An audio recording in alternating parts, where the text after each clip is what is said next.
এখন ইবাদতে শ্রেষ্ঠ হওয়ার পদ্ধতি তো ওখান থেকে জেনে নিতে হবে। আমি 2-3টা ইবাদত দিয়ে দিব আপনাদেরকে, কিভাবে শ্রেষ্ঠ হওয়া যায়। দেখুন, কেউ যদি হালাল টাকায় 3 বার হজ করে, হালাল টাকায় তাকে জাহান্নামের আগুন পড়বে না, কোন অবস্থাতেই পড়বে না। হারাম টাকায় হজ করলে সে কাফের।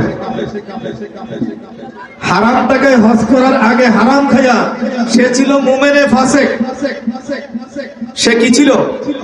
হারাম খাইছে, বা আরেকজনের সম্পদ দখল করছে, ঘুষ খাইছে, সুদ খাইছে, জুয়া খেলছে, টাকা রুজি করছে, পাহাড় বানাইছে, কিন্তু সে জানে এটা হারাম। সে মুমিনে ফাসিক, পাপিষ্ঠ মুমিন, কিন্তু সে যখন এই টাকা দিয়ে হজ করতে গেছে সওয়াবের আশায়, সে তখন কাফের, তার বউ তালাক। হালাল টাকায় যদি কেউ 3 বার হজ করে তাকে জাহান্নামের আগুন পড়বে না। এখন যাদের টাকা নাই তারা হজের সওয়াব কেমনে পাবেন? রাসূল পাক সাল্লাল্লাহু আলাইহি সাল্লাম বলছেন, মান সাল্লা ফজর মা'আল জামাআতে, যে ব্যক্তি ফজর নামাজ জামাতের সাথে পড়লো, সুম্মা ইয়াজলিসু আলা মুসাল্লাহু, তারপরে সে তার মুসাল্লায় বসলো, ফায়াজকুরুল্লাহ, তারপরে আল্লাহর জিকির করলো, হাত্তা তাতলুআ শামসা, তারপরে সূর্য উদিত হয়ে গেল পরিপূর্ণভাবে, সুম্মা সাল্লা রাকাতাই, তারপরে সে 2 রাকাত নামাজ পড়লো, কাআজরুহু কাল হজ্জ ওয়াল উমরাতে, কাআজরুহু কাল হজ্জ ওয়াল উমরাতে, কাআজরুহু কাল হজ্জ ওয়াল উমরাতে।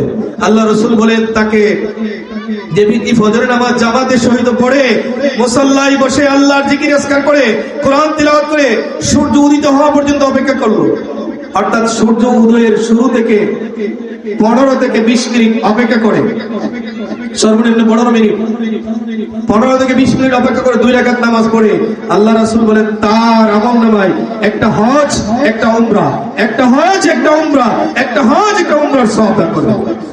সুবহানাল্লাহ বলেন। এই সওয়াবটা কিন্তু সবাই পেতে পারে। এখানে কিন্তু শর্ত করা হয় নাই যে এর জন্য পাবে, ওর জন্য পাবে না।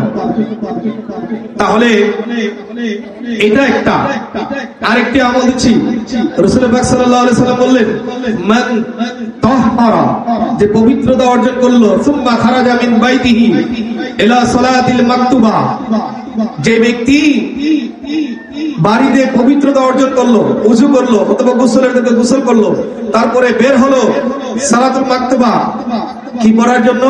ফরজ নামাজ পড়ার জন্য, ইলাল মসজিদে, কাআজরিহি, তার সওয়াব হলো কাল হজ্জিল মুহরিম, একজন ইহরামকারী বান্দা হজ করতে গিয়ে যে সওয়াব অর্জন করে, আল্লাহ তার আমলনামায় সেই সওয়াব দান করেন।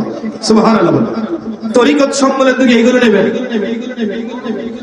যে বাড়ি থেকে যদি উযু করে, সবসময় দিকে মসজিদে উযু করার জন্য লাইন ধরেন, বাড়ি থেকে যদি উযু করে, মনে রাখবেন কোন ফজিলত ইলম অর্জন করার আগে সেই কাজটা করলো সওয়াব হাসিল হয় না, আমলে সওয়াব আসে না।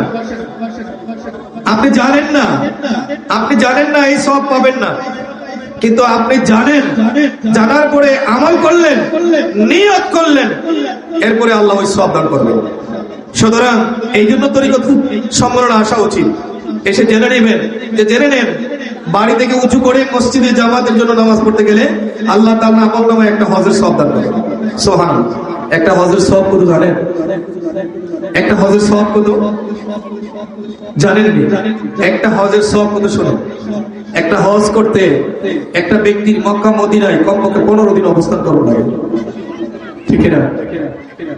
কমপক্ষে 1 সপ্তাহ তো লাগবেই, 7 দিন তো লাগবেই। 7 দিনের কবে আপনি শেষ করতে পারবেন না। কারণ হলো এখানে আরাফার দিনে আরাফার একদিন, মুজদালিফায় আছে একদিন, মিনায় একদিন, হজের জন্য একদিন, 4 দিন তো এখানেই। আর আপনি হজ করবেন, রাসূলুল্লাহর কাছে যাবেন না, হবে নাকি? রাসূল পাক সাল্লাল্লাহু আলাইহি সাল্লাম বলছেন, মান হাজ্জা আবি ইতামারা, যে হজ করলো, উমরা করলো, লাম ইয়াতিনি, সে আমার কাছে আসলো না, ফাকাদ জাফানি, সে আমারে কষ্ট দিল। যে হজ করতে আসলো, উমরা করতে আসলো, কিন্তু আমি নবী রাসূলুল্লাহর রওজা পাকে আসলো না, সে আমারে কষ্ট দিল। এবার বলেন, আপনি যদি 1 কোটি হজ করেন আর রাসূলুল্লাহরে কষ্ট দেন, বেনিফিট আছে নাকি?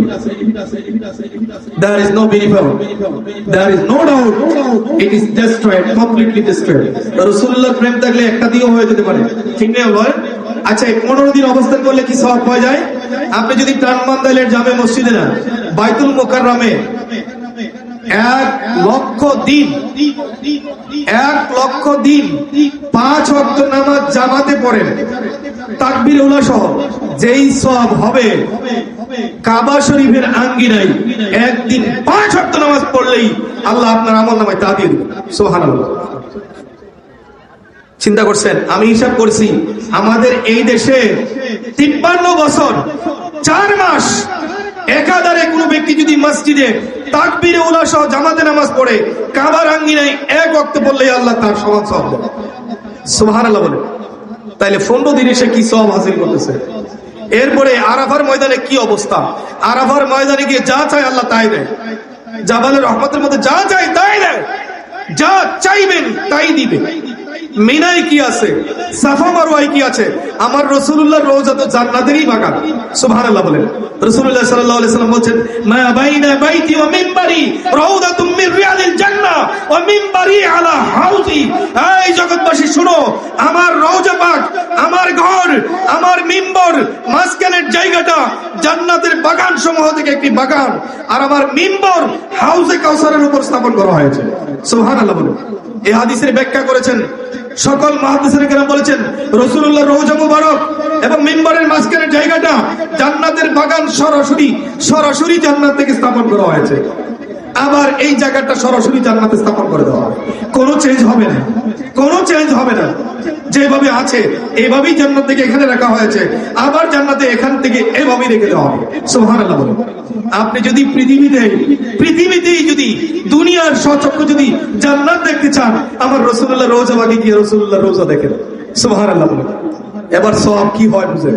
আপনি যদি 15 দিন থেকে এই জান্নাত দেখে এত সওয়াব অর্জন করেন, যা হবে আপনাকে আমার রাসূলুল্লাহ এত দরদি, তিনি চান না আমার কোন গরিব উম্মত চীনে থাকবে, বাংলাতে থাকবে, সে আমার কাছে আসতে পারবে না, কিন্তু আমার কাছে আসার ফজিলত থেকে সে বঞ্চিত হোক, এটা তিনি চান না। এই জন্যই তো ওনার নাম রাহমাতুল লিল আলামিন। আল্লাহু আকবার। এই জন্য তিনি আমাদের জন্য এই সুযোগগুলো করে দিয়ে গেছেন। এই জন্য আরো অনেক তো আছে, যদি আমি এই বিষয়ে আলোকপাত করতে থাকি কোরআন সুন্নাহর আলোকে, আশা করা যায় কয়েক ঘন্টা কোনো সমস্যা হবে না। কিন্তু এখানে অনেক উলামায়ে কেরাম এসেছেন, আমার পাশেই বসে আছেন মাহের কয়েকজন আলেম, আমার প্রিয় ছোট ভাই আল্লামা বুরহানুদ্দিন রেজাল কাদরি, আপনাদের এলাকার গর্ব, অনেক বড় মাপের আলেম, তার থেকে আমার থেকে আরো বড় আলোচনা শুনবেন। আপনারা আসেন, কোরআন সুন্নাহ শিখেন, এলেম অর্জন করেন। এলেমের দাম, এলেমের কারণে মানুষ শ্রেষ্ঠ, যার এলেম নাই সে শ্রেষ্ঠ নয়। আল্লাহে সে আশরাফুল মাখলুকাত নয়, যার এলেম নাই সে আশরাফুল মাখলুকাত নয়, আশরাফুল মাখলুকাত। যদি আলেমের সাথে সম্পর্ক না থাকে, 4 শ্রেণীর ব্যক্তি আশরাফুল মাখলুকাতের কাছাকাছি আছে। যে আলেম, যে তলেবুল ইলম, যে আলেমকে মহব্বত করে, অথবা আলেমকে মহব্বত করে, অথবা আলেমের সাথে চলাফেরা করে। এই 4 শ্রেণী বান্দা ছাড়া বাকি সব আশরাফুল মাখলুকাত। হতে পারে পৃথিবীর শ্রেষ্ঠ বিজ্ঞানী, কোনো লাভ নেই। আর এই 4 শ্রেণী আশরাফুল মাখলুকাতের মধ্যে আছে। এর মধ্যে 1 নম্বর আশরাফুল মাখলুকাত হলো উলামায়ে কেরাম, তারপরে তারা এইভাবে আল্লাহ সুবহানাহু ওয়া তাআলা আমাদেরকে এই তরিকত সম্মেলন থেকে আত্মাগুলো বিশুদ্ধ করার মাধ্যমে, আমি কোরআনের যে আয়াত পড়েছি এটা তাফসীর করার ইচ্ছা ছিল, এটা করলে তো 1 ঘন্টা লেগে যাবে। সূরা বাকারার 129 নম্বর আয়াত, শুধু অনুবাদটা বলে দিই। আল্লাহ তাআলা বলছেন, রব্বানা ওয়াবআস ফীহিম রাসূলাম মিনহুম ইয়াতলু আলাইহিম আয়াতিকা ওয়া ইউআল্লিমুহুমুল কিতাবা ওয়াল হিকমাতা ওয়া ইউযাক্কিহিম। ইব্রাহিম আলাইহিস সালাম ইসমাইল আলাইহিস সালামের জন্য বলেছিলেন, আল্লাহ আমার ইসমাইলের বংশে একজন নবী দেও, যেই নবীর বৈশিষ্ট্য হবে 4টা। 1 নম্বর, তিনি তোমার আয়াতগুলো মানুষকে পাঠ করে শোনাবেন এবং তিনি তোমার কিতাব মানুষকে শিক্ষা দিবেন, কোরআন শিক্ষা দিবেন, শরীয়তের বিধিবিধানগুলো শিক্ষা দিবেন এবং আত্মাগুলোকে বিশুদ্ধ করে দিবেন। এই আত্মা বিশুদ্ধ না হলে বাকি তিনটারই কোনো ফায়দা হবে না। এই আত্মা বিশুদ্ধকরণের মেলা হচ্ছে আজকে।